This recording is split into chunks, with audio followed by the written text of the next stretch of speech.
Warning. The subject of this film you are about to watch reveals a crucial secret of your life.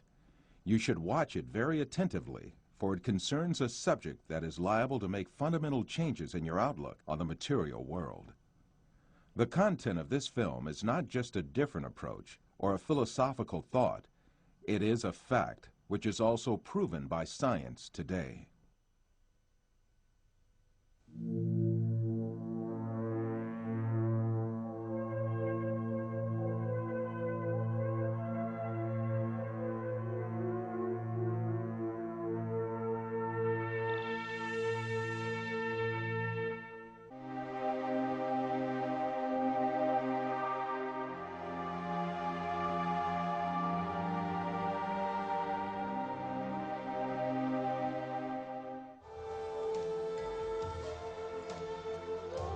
After all these physical facts arises the question of primary importance.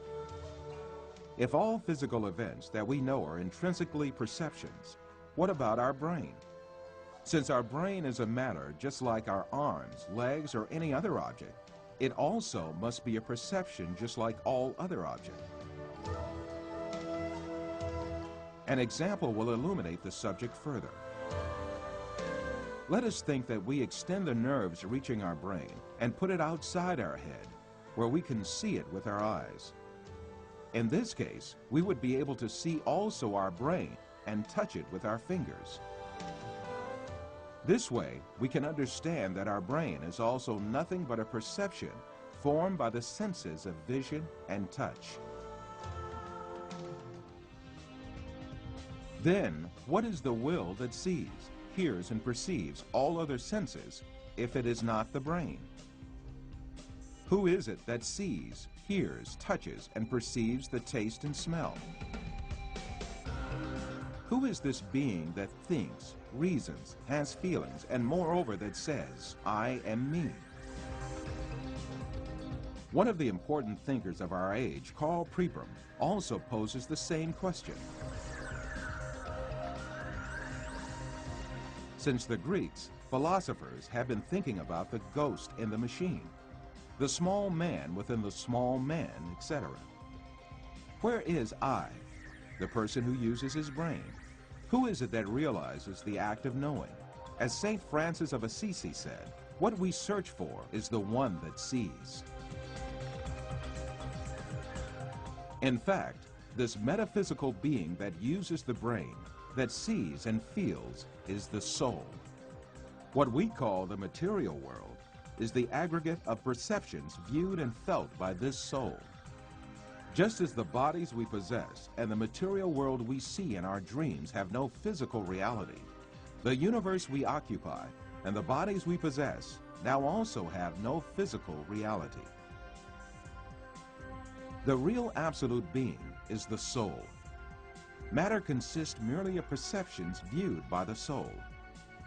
Yes, even if we start with the presupposition that matter is real, the laws of physics, chemistry, and biology all lead us to the fact that matter consists of an illusion and to the inevitable actuality of a metaphysical matter.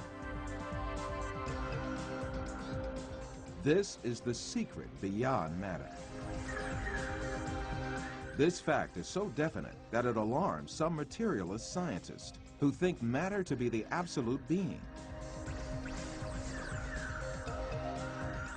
Science writer Lincoln Barnett says in his book, The Universe and Einstein, along with philosophers' reduction of all objective reality to a shadow world of perceptions, scientists have become aware of the alarming limitations of man's senses.